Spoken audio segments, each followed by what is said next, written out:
উন্নয়নশীল দেশের চূড়ান্ত স্বীকৃতি পেতে যাচ্ছে বাংলাদেশ এবং জাতিসংঘের যে সময়সীমা বেঁধে দেওয়া আছে সেটি আগামী বছরের ২৪ নভেম্বর। এই সময়ের ভেতরেই আসলে উত্তরণের পথে যে চ্যালেঞ্জ রয়েছে এবং উত্তরণ পরবর্তী যে চ্যালেঞ্জ এবং ঝুঁকি আসবে সেগুলো মোকাবিলা করার জন্য বাংলাদেশকে চূড়ান্তভাবেই প্রস্তুত হতে হবে। যদিও বরাবরই ব্যবসায়ীরা বলে আসছেন তারা আসলে এই উত্তরণের জন্য, এই উন্নয়নের জন্য প্রস্তুত নয়।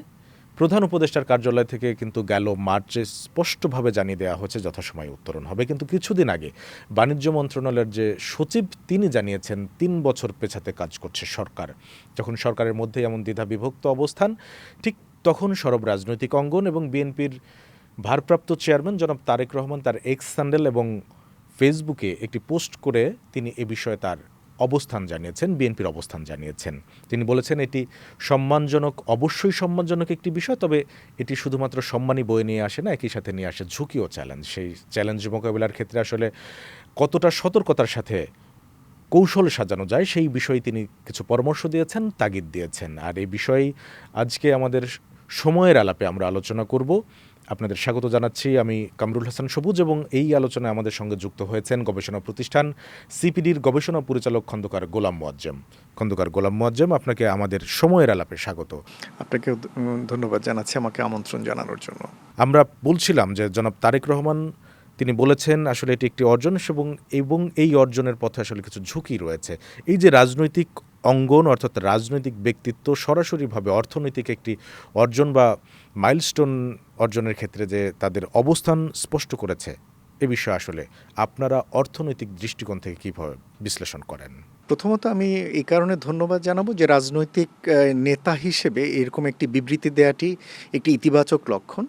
সাধারণত যেটি দেখা যায় যে বাংলাদেশের প্রেক্ষাপটে অর্থনৈতিক বিষয়গুলোর ব্যাপারে রাজনৈতিক নেতৃবৃন্দ খুব বেশি তাদের প্রতিক্রিয়া জানান না, এবং যখন সেটা সরকারের বাইরে হয় দলগুলো সাধারণত সেই বিষয়গুলোকে, অর্থনৈতিক বিষয়গুলোকে সরকারের উপরে চাপিয়ে দেন এবং তারা রাজনৈতিক দলগুলো বাইরে থেকে একরকমের মৌন একটা পরিস্থিতি অবলম্বন করেন। তো সেই জায়গা থেকে বিএনপির ভারপ্রাপ্ত চেয়ারম্যানের পক্ষ থেকে যে ফেসবুক পোস্ট এবং এক্সে যে হ্যান্ডেলে যে বক্তব্য দেওয়া হয়েছে এটাকে আমার কাছে ইতিবাচক মনে হয়েছে, এবং বক্তব্য যেটি দেওয়া হয়েছে সেটি আমার কাছে মনে হয়েছে যে বেশ সুচিন্তিতভাবেই সেটি লেখা হয়েছে।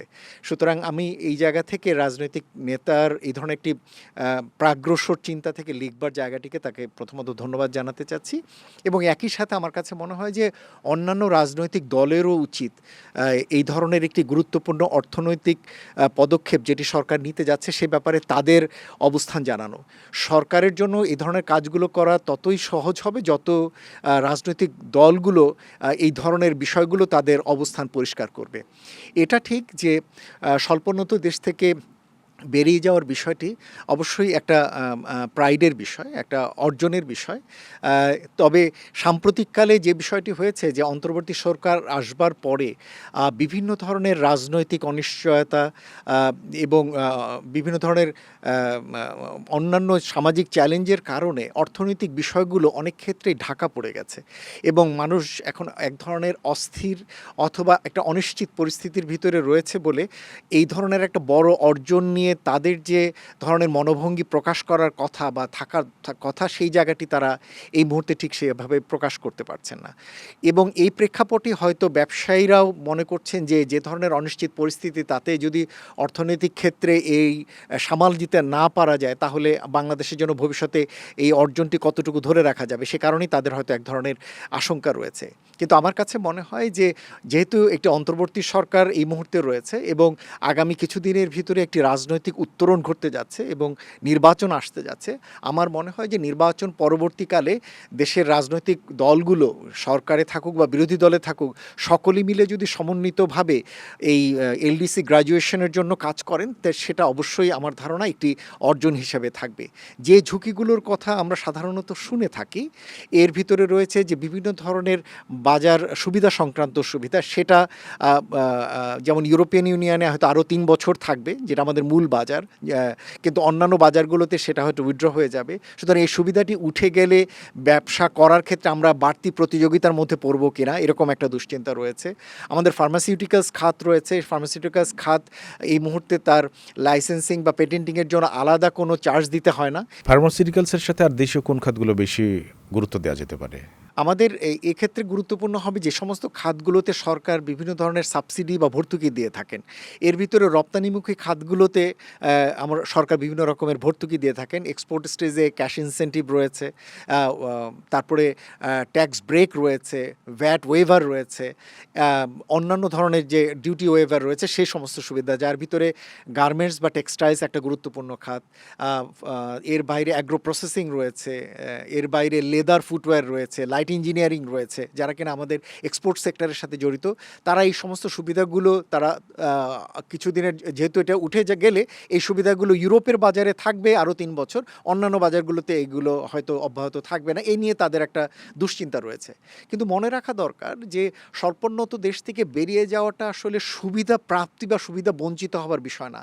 এটা আসলে একটা দেশের কাঠামোগত পরিবর্তনের স্বীকৃতি। বাংলাদেশ যে অবস্থায় আজকে দাঁড়িয়ে রয়েছে, তাতে সেই জায়গা থেকে স্বল্পোন্নত দেশ থেকে এখনও না বেরিয়ে যাওয়াটা বরঞ্চ বাংলাদেশের জন্য আমি বলবো যে অনেক দেরি হয়ে এবং গেছে। এটা তো অনেক যোগ্যতা অর্জন করতে হয়েছে, এটা তো বাংলাদেশের না, এটা তো জাতিসংঘের মাপকাঠিতে, যোগ্যতার মাপকাঠিতে সূচকে তো উত্তরণ করতে হয়েছে। এবং ঠিকই বলেছেন যে যে 3টি সূচকে যোগ্যতা অর্জনের হিসেবে দেখা হয়ে থাকে, একটি হলো জিডিপি পার ক্যাপিটা, আরেকটা হলো ইকোনমিক ভালনারেবিলিটি ইন্ডেক্সে, আরেকটা হলো হিউম্যান অ্যাসেট ইন্ডেক্সে। এই 3টি সূচকেই বাংলাদেশের যা ন্যূনতম অর্জন প্রয়োজন, সে অর্জনগুলো বাংলাদেশ ইতিমধ্যে করেছে। এমনকি এখন এই অন্তর্বর্তী পরিস্থিতি, যেখানে কিছুটা রাজনৈতিক অনিশ্চয়তা রয়েছে, প্রবৃদ্ধিও কিছুটা স্লোত, তারপরেও কিন্তু আমাদের ওই সমস্ত 3টি সূচকের ক্ষেত্রে কোনো জায়গায় আমাদের কোনো বড় পতন হয়নি, বরঞ্চ আমরা আগের যে ক্রাইটেরিয়া সেগুলো আমরা ধরে রেখেছি। সুতরাং কাঠামোগত জায়গায় বাংলাদেশ যথেষ্ট ভালো জায়গায় রয়েছে, যেখান থেকে বাংলাদেশ স্বল্পোন্নত দেশ থেকে বেরিয়ে যাবার জন্য কোনো ধরনের প্রতিবন্ধকতা আছে বলে আমাদের কাছে মনে হয় না। তাহলে এই যে সরকারের ভেতরেই দুই ধরনের অবস্থান দেখা যাচ্ছে, প্রধান উপদেষ্টার কার্যালয় বলছে যথাসময়ে, এবং বাণিজ্য সচিব জানিয়েছেন 3 বছর পেছানোর জন্য চেষ্টা করছে। এই 3 বছর পেছানোর ক্ষেত্রে আসলে কী ধরনের যুক্তি আসতে পারে, এবং এটা তো খুব সহজ হবে না, যুক্তি যদি খুব যৌক্তিকতা না থাকে তাহলে সেটা উত্থাপন করা। এবং এটা কি বাংলাদেশের জন্য আসলে সম্মানহানির কোনো বিষয় হবে কিনা, কারণ যোগ্যতা অর্জন করার পরেও পিছিয়ে থাকতে চাই? প্রথমত হলো যে আমার কাছে কোনো যুক্তিতেই মনে হয় না যে এই স্বল্পোন্নত দেশ থেকে বাংলাদেশের পিছিয়ে যাওয়ার কারণ রয়েছে। বাংলাদেশের উচিত এই এই সম্মানটি এবং একই সাথে চ্যালেঞ্জটি গ্রহণ করা। দেখুন, অন্তর্বর্তী সরকারের বিভিন্ন ধরনের রাজনৈতিক সিদ্ধান্তের ক্ষেত্রে এক ধরনের দোদুল্যমানতা অথবা দ্বিধা বা সংশয় আমরা বিভিন্ন সময় দেখেছি, এবং এক্ষেত্রে বিভিন্ন পক্ষ থেকে যখনই সরকারের উপরে চাপ প্রয়োগ করা হয়, তখনই সরকার দেখা যাচ্ছেন যে কিছুটা পিছিয়ে যান বা কিছুটা দ্বিধার মধ্যে পড়ে যান। আমার মনে হয় যে এই সমস্ত দ্বিধাগুলো কাটিয়ে বরঞ্চ এই জায়গায় তার শক্ত অবস্থানটি প্রকাশ করাটি এখানে গুরুত্বপূর্ণ। যেখানে বলা হয়েছে, আপনি বললেন এবং আমরাও জানি যে প্রধান উপদেষ্টা দপ্তর থেকে বলা হয়েছে যে যথাসময়ে এটা হবে। আমার মনে হয় এটিকে ব্যবহার করেই সংশ্লিষ্ট অন্যান্য মন্ত্রণালয় বা বিভাগগুলোর কাজ করা দরকার। এখন বাণিজ্য উপদেষ্টার পক্ষ থেকে যে কথাটি, বাণিজ্য সচিবের পক্ষ থেকে যে কথাটি বলা হয়েছে, আমার কাছে মনে হয় যে এটি এক ধরনের দায়িত্বটি অন্যর উপরে চাপিয়ে দিয়ে নিজেদের দিক থেকে কিছুটা সেফ সাইডে থাকার জন্য তারা হয়তো বলে থাকতে পারেন। কিন্তু আমার কাছে মনে হয় যে আমাদের যে সময়টুকু রয়েছে তাতে, এবং যেটুকু প্রস্তুতি আমাদের এখানে রয়েছে, তাতে আমরা এই মাইলস্টোনটি আমাদের নিয়ে এগুনো দরকার। একটা জিনিস আপনাকে বলি, সেটা হচ্ছে যে বাংলাদেশের জন্য এটা খুব একটা দুর্ভাগ্য যে আমরা খুব পূর্ব প্রস্তুতি নিয়ে আমরা যে কোনো ধরনের চ্যালেঞ্জ বা মাইলস্টোন পার হয়েছি তা কিন্তু না। আমাদের জন্য সবসময় যেটা হয়েছে, যখনই কোনো চ্যালেঞ্জ এসছে বা সুযোগ এসছে, আমরা ওটার সামনে গিয়ে তারপরে আমরা কাজ শুরু করেছি। খুব আগাম প্রিপারেশন নিয়ে কাজ করার অভিজ্ঞতা বাংলাদেশের রাজনৈতিক ইতিহাসেও খুব বেশি নেই, এবং বাংলাদেশের অর্থনৈতিক ইতিহাসেও খুব বেশি আমরা এটা দেখি না। সুতরাং সেই জায়গা থেকে আমার মনে হয় যে, এবং এই কথাটি এই কারণেও বললাম, আমার কাছে 2-3টা খুব কংক্রিট উদাহরণ রয়েছে। যেমন আপনি জানেন যে 1993 সালে বাংলাদেশে শিশুশ্রম ব্যবহার করা হতো গার্মেন্টস খাতে, এবং সেই সময় বারংবার বলবার পরেও দেখা যাচ্ছে যে শিশুশ্রম বন্ধ হচ্ছিল না।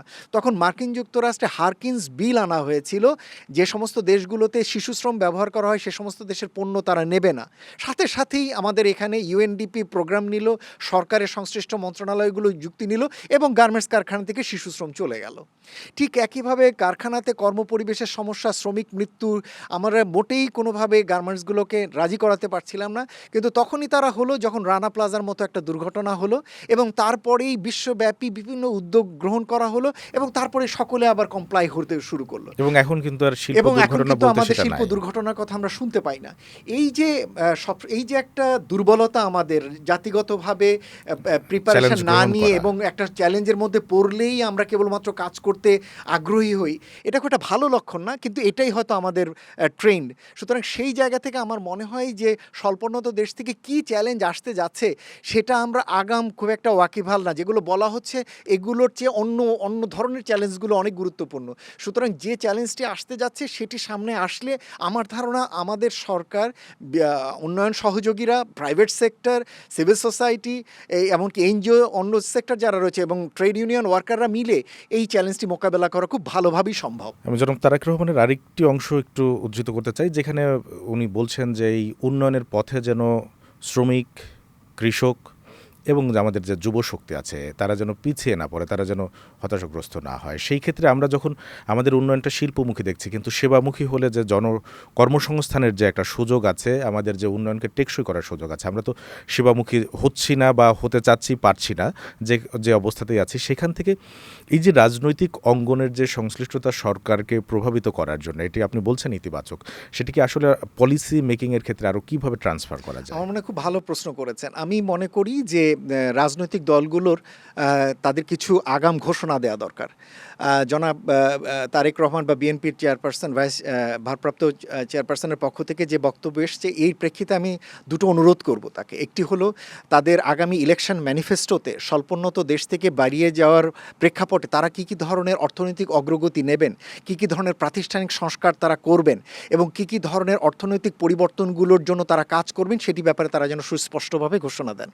আমি অনুরোধ করব যে ইলেকশন ম্যানিফেস্টোতে রাজনৈতিক দলগুলো যেন এলডিসি গ্র্যাজুয়েশনের জন্য সংশ্লিষ্ট একজন মিনিস্টারের পদকে তারা যেন ঘোষণা করেন।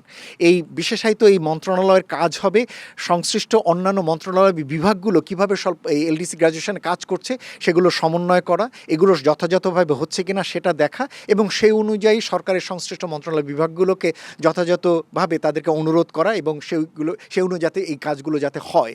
এবং সেই জায়গাতে যদি রাজনৈতিক দলগুলো যদি এই বিষয়টিকে যদি গুরুত্বের সাথে নেয় এবং সেই অনুযায়ী তারা যদি বিষয়টিকে অন্তর্ভুক্ত করে, তাহলে আমার ধারণা জনগণের ভিতরেও এই স্বল্পোন্নত দেশের গ্র্যাজুয়েশনের বিষয়টা অনেক বেশি ইতিবাচকভাবে প্রভাবিত হবে, এবং তারাও তখন ওই রাজনৈতিক দলের সঙ্গে সম্পৃক্ততা সৃষ্টির ক্ষেত্রে আরও বেশি ক্লোজ হওয়ার চেষ্টা কিন্তু করবে। রাজনৈতিক বিভিন্ন ইস্যুতে সরকারের সাথে রাজনৈতিক দলগুলোর বিভিন্ন বৈঠক, সমালোচনা, আলোচনা দেখেছি, কিন্তু অর্থনৈতিক বিষয়গুলোতে আসলে রাজনৈতিক দলগুলোর সংশ্লিষ্টতা সরকারের সাথে কম দেখি। একদম সরকারি সিদ্ধান্ত নিয়ে থাকে এরকমটাই দেখা যায়, উন্মুক্তভাবে বা সিরিজ আলোচনা হয় না রাজনৈতিক দলগুলোর সাথে। সেই ক্ষেত্রে আসলে এইরকম একটি অর্জনকে সামনে রেখে আসলে রাজনৈতিক দলগুলোর সাথে আলোচনাটা সরকারের ওপেন ক্লোজ যেভাবেই বলি সেটা কতটা দেখুন, এটা খুবই দুর্ভাগ্য, কিন্তু কিছু বলার নেই। অন্তর্বর্তী সরকারের জন্য অর্থনৈতিক সংস্কারটি প্রাধিকার ছিল না, এখনও নেই, সম্ভবত আগামী দিনেও আর যেটুকু আছে সেখানেও থাকবে না। সুতরাং অর্থনৈতিক সংস্কার যেটুকু হয়েছে সেটুকু আসলে আমি বলবো যে অনেকটা বাই প্রোডাক্ট হিসেবেই হয়েছে। কিছু যোগ্য লোকজন বিভিন্ন জায়গায় বসেছেন, তারা সমস্যাগুলো জানেন, চিহ্নিত করেন, এবং সেই অনুযায়ী তারা কিছু উদ্যোগ নিয়েছেন।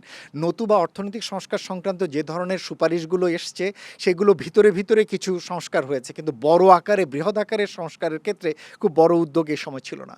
বরঞ্চ এই সরকারের প্রাধিকার যেহেতু ঠিকই করেছেন তারা, যে রাজনৈতিক সংস্কার, নির্বাচনী সংস্কার, বিচার এবং বিভিন্ন ধরনের এই অন্যান্য যে সমস্ত সামাজিক বিষয়গুলোকে তারা প্রাধিকার দিতে চান সেটি তারা ঠিক করেছেন, এবং সেখানেই তারা লক্ষ্য নিয়েছেন। সুতরাং অর্থনৈতিক বিষয়গুলোর ক্ষেত্রে তাদের প্রাধিকার তুলনামূলকভাবে কম।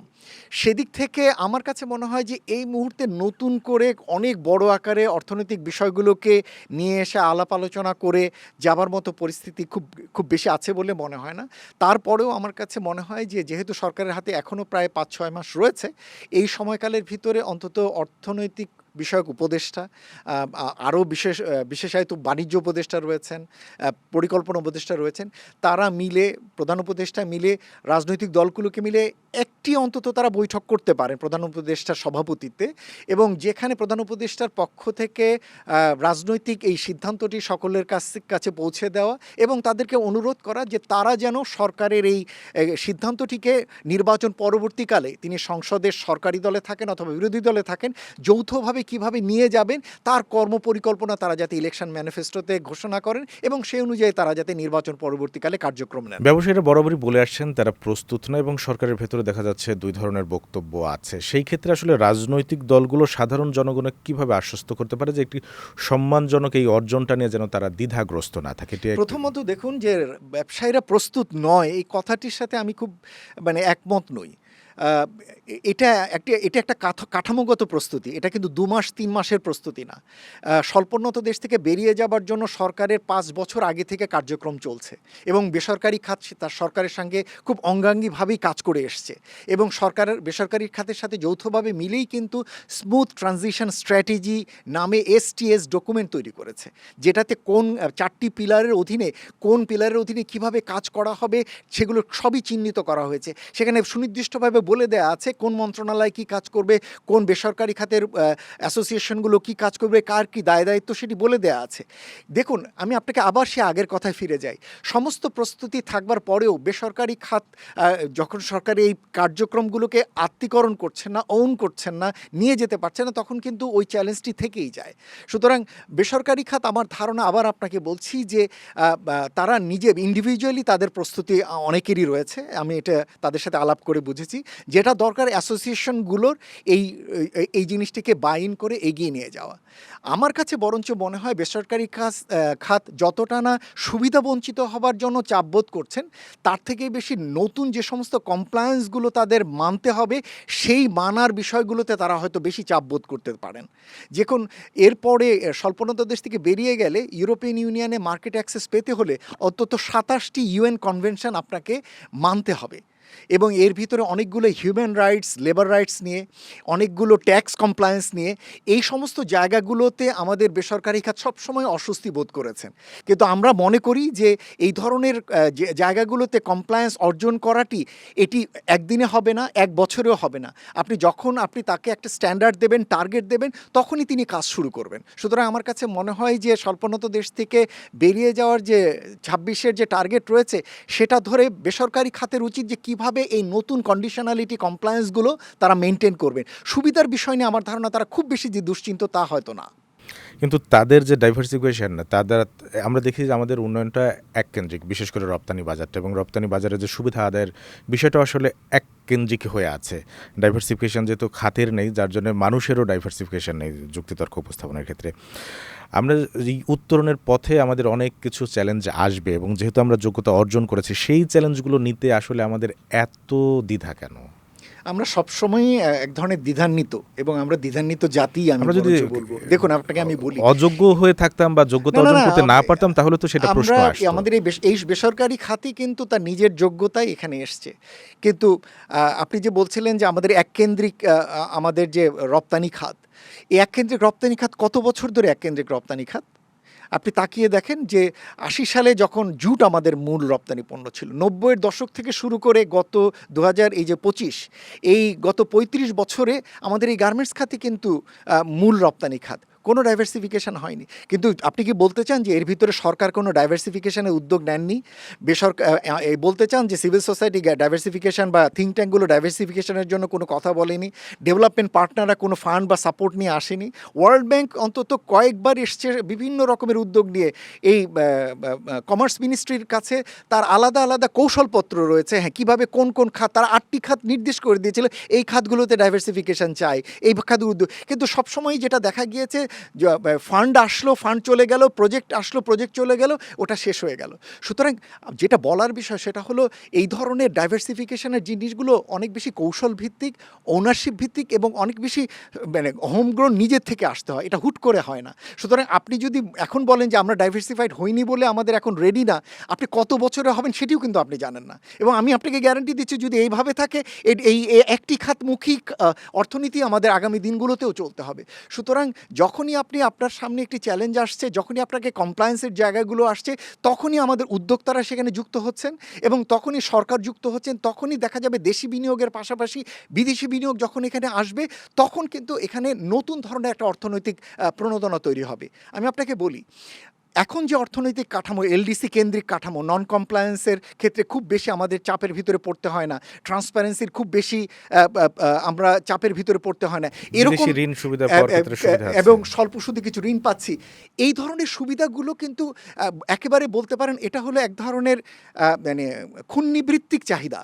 অর্থাৎ আপনার একেবারে সাবসিস্টেন্স একটা অর্থনীতি ন্যূনতম একটা পর্যায়ে যেগুলো চাই আমি এগুলোতেই খুশি এগুলোর ভিতরে। কিন্তু আপনি যদি একটা ডাইনামিক ইকোনমিতে যেতে চান, যে অর্থাৎ যেখানে কিনা আপনার প্রচুর বিনিয়োগ আসবে, তারা কিন্তু অনেক কমপ্লায়েন্স চায়।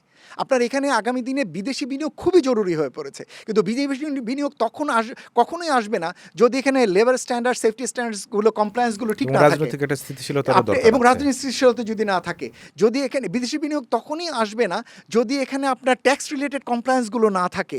আপনার এই সমস্ত জায়গাগুলোতে নন ট্রান্সপারেন্ট রেখে আপনি কখনোই আপনি এখানে ইনভেস্টমেন্টের ডাইভার্সিফিকেশন পাবেন না, আপনি কখনোই আপনি পণ্যের ডাইভার্সিফিকেশন পাবেন না। আমি আপনাকে গ্যারান্টি দিয়ে বলছি যে আমরা যদি আমাদের এখানে প্রোডাক্ট ডাইভার্সিফিকেশন চাই, আমরা যদি এখানে এক্সপোর্ট ডাইভার্সিফিকেশন চাই, আমরা যদি এখানে মার্কেট ডাইভার্সিফিকেশন চাই, তাহলে আমাদের এখানে অবশ্যই দেশি বিনিয়োগকারীদের পাশাপাশি বিদেশি বিনিয়োগকারীদের যথেষ্টভাবে আকৃষ্ট করতে হবে। কিন্তু যে ধরনের কমপ্লায়েন্স কাঠামো, যে ধরনের বিজনেস এনভায়রনমেন্ট আমাদের রয়েছে, এবং আমাদের এখানে এক ধরনের চেষ্টা রয়েছে দেশি বিনিয়োগকারীরাই সব কিছু আমরা করে দিতে পারবো, এরকম একটা প্রবণতা রয়েছে, এটি দিয়ে কখনো আগামী দিনগুলোতে যে ডাইভার্সিফিকেশনে যেতে চাই সেটি অর্জন করা কষ্টকর।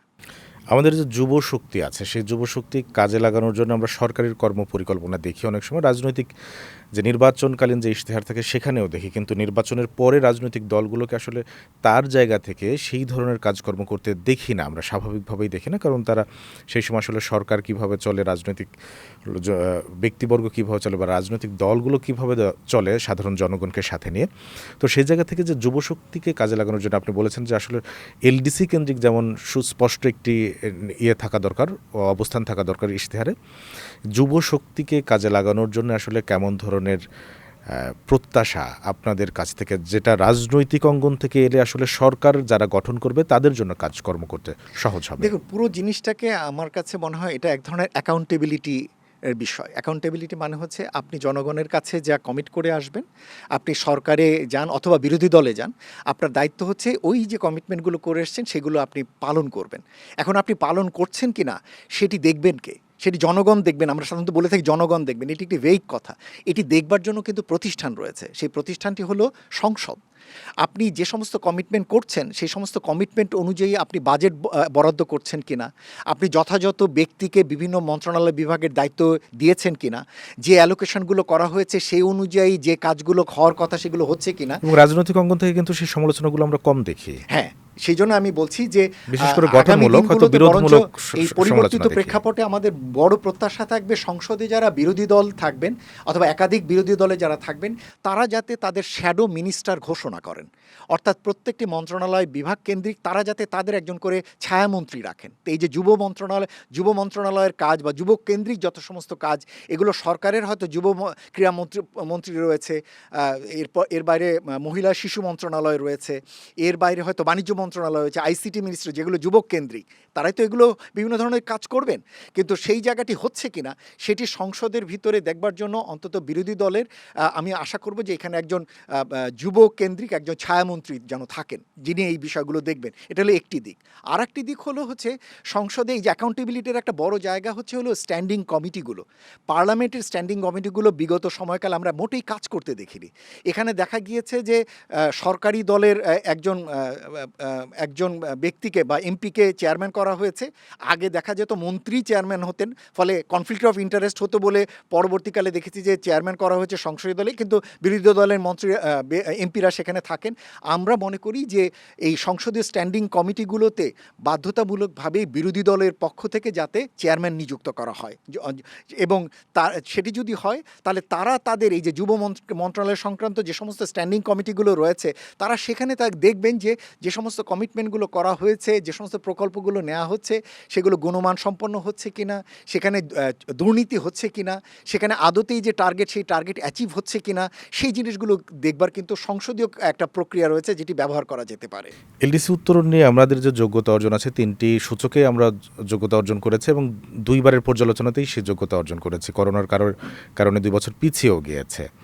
এখন আমাদের চূড়ান্ত সময়, এবং সেই চূড়ান্ত সময়ের ভেতরে আমরা যে মানদণ্ডগুলো আছে, আমরা তো এককভাবে আমাদের যে মাথাপিছু আয় আছে যে দ্বিগুণ হলে সেটি শর্ত পূরণের ক্ষেত্রে শুধু একটা সূচক দিয়েই আমরা হতে পারি। সেটা আমাদের জন্য প্রযোজ্য না।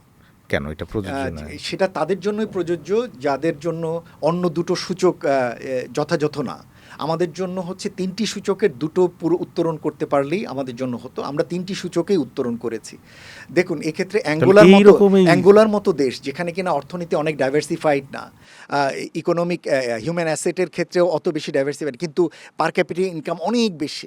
অ্যাঙ্গোলার পার ক্যাপিটাল ইনকাম সম্ভবত $10,000, এবং তারা যেহেতু তেলভিত্তিক অর্থনীতি, তো তাদের দেশগুলোতে যেটা হয়েছিল, অ্যাঙ্গোলা 1994 সালে এলডিসি থেকে গ্র্যাজুয়েশন করেছিল, কিন্তু তার একবার হঠাৎ করে তার জিডিপি পতন হয়েছিল এবং যেটা প্রত্যাশা ছিল যে দ্বিগুণ হবে লেভেলের চেয়ে, সেটা থেকে সে আবার পড়ে গিয়েছিল তার হঠাৎ করে ইকোনমিক শকের জন্য সেই সময়কালে, এবং সেই সময়কালে সে রিকোয়েস্ট করে সেটা পিছিয়েছিল।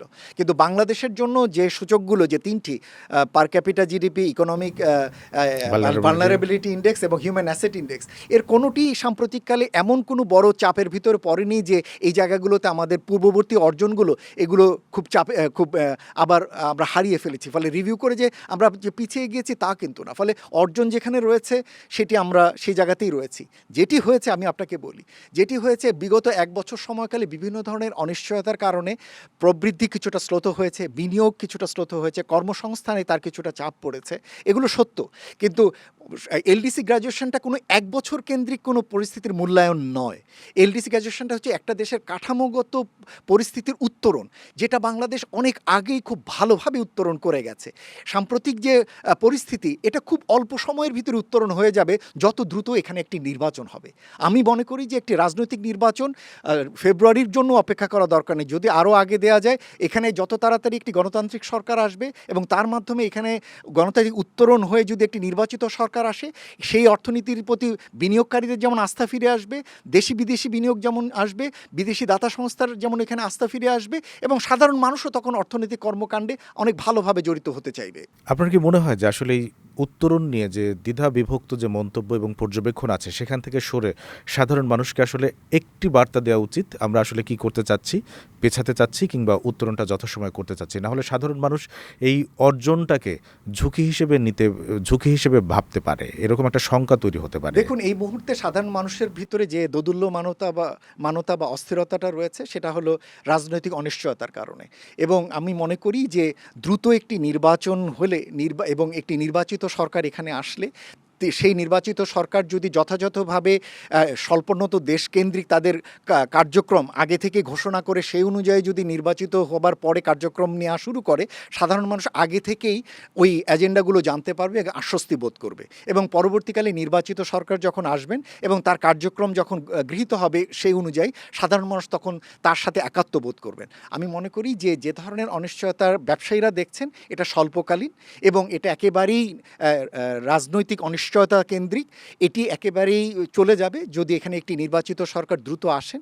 বিনিয়োগের পরিস্থিতি যত দূরে ফিরে আসবে, তত অর্থনৈতিক কর্মকাণ্ডে সকলের আস্থা ফিরে আসবে, এবং তার মাধ্যমে এই যে চ্যালেঞ্জ যেটি বলি আমরা, যে স্বল্পোন্নত দেশ থেকে, সেই চ্যালেঞ্জটি আসলে মোটেও চ্যালেঞ্জ মনে হবে না।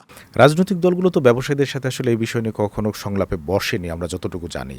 তো ব্যবসায়ীদের আসলে যে রাজনৈতিক সরকার আসলেই যে পরিবর্তন হবে, সেই মেসেজটাই আসলে ব্যবসায়ীরা রাজনৈতিক দলগুলোর কাছ থেকে কীভাবে পাবেন? আমার মনে হয় যে সরকারের এক্ষেত্রে একটি গুরুত্বপূর্ণ ভূমিকা রাখার আছে। আমি আশা করব যে অন্তর্বর্তী সরকারের প্রধান উপদেষ্টা, সংশ্লিষ্ট উপদেষ্টা মিলে, রাজনৈতিক দলগুলোকে মিলে পরিষ্কারভাবে একটা মেসেজ দেওয়া যে 2026-এর এলডিসি গ্র্যাজুয়েশনের জন্য তারা সমস্ত ধরনের প্রস্তুতি শেষ করছেন, এবং তারা রাজনৈতিক দলগুলোকে এটা অনুরোধ করবেন তারা যাতে এটার সঙ্গে সংশ্লিষ্ট যে সমস্ত কার্যক্রম, রাজনৈতিক কার্যক্রম, অর্থনৈতিক কার্যক্রম, সেগুলো যেন সুস্পষ্টভাবে তাদের ইলেকশন ম্যানিফেস্টোতে যাতে অন্তর্ভুক্ত করেন, এবং নির্বাচন পরবর্তীকালে প্রয়োজন বোধে কিছু প্রাতিষ্ঠানিক পরিবর্তন করে একজন ডেডিকেটেড মন্ত্রী বা একটি বিভাগ এটি তৈরি করে এই উত্তরণের কাজগুলো তারা যাতে করেন, এই ধরনের মেসেজগুলো যদি রাজনৈতিক দলগুলোকে দেয়া যায়, তাহলে আমার ধারণা রাজনৈতিক দলগুলো যখন ইলেকশনের জন্য প্রস্তুত হবেন এবং ইলেকশন পরবর্তীকালে যখন সংসদে যাবেন, তখন তারা যথাযথ কার্যক্রম নিতে পারবেন।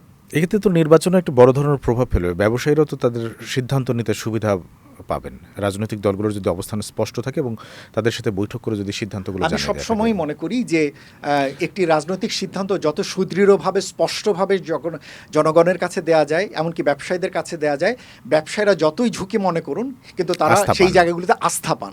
সুতরাং তারা রাজনৈতিক দলগুলোর কাছে এই মুহূর্তে একটা আস্থার মেসেজ চান যে হ্যাঁ, নির্বাচন উত্তরকালে কিভাবে এই সরকার এলডিসি গ্র্যাজুয়েশন সংক্রান্ত চ্যালেঞ্জ মোকাবেলায় তাদের সাথে সহযোগিতা করবেন, এবং সেই মেসেজগুলো আমি মনে করি রাজনৈতিক দলগুলোর ইলেকশন ম্যানিফেস্টো থেকে শুরু করে আগামী দিনগুলোতে এবং ইলেকশন পরবর্তী সময়গুলোতে তাদের কার্যক্রমের মাধ্যমে প্রকাশ করা দরকার। আমরা চাই আসলে রাজনৈতিক দলগুলোর কাছে সে ধরনের বার্তাই আসুক যে বার্তাগুলো ব্যবসায়ী মহল এবং সাধারণ মানুষকে একটি শক্তির সঞ্চার করে এবং তাদের স্পষ্ট অবস্থানে সাধারণ মানুষকে আসলে সম্মানিত করে এবং তাদের যে যোগ্যতা আছে, সক্ষমতা আছে, সেটা বিকাশে সহায়ক হোক। আমরা আজকের আলোচনা এখানে শেষ করছি। আমরা আলোচনা করছিলাম এলডিসি উত্তরণ নিয়ে আসলে যে চ্যালেঞ্জ রয়েছে, যে যোগ্যতা অর্জনের বিষয় আছে এবং সেখানে যে দ্বিধাবিভক্ত যে পর্যবেক্ষণ রয়েছে, সেগুলো সব এক বিন্দুতে আসুক। রাজনৈতিক দল এবং সরকার একসাথে কাজ করুক, তাদের শক্তি জনগণ তাদের সাথে যুক্ত হয়ে এই উত্তরণের পথের যে সম্মান, সেই সম্মানটি অর্জনের পাশাপাশি যে সামনের যে চ্যালেঞ্জ এবং ঝুঁকি রয়েছে, সেই ঝুঁকিগুলো মোকাবিলাতে তারাও শরিক হোক।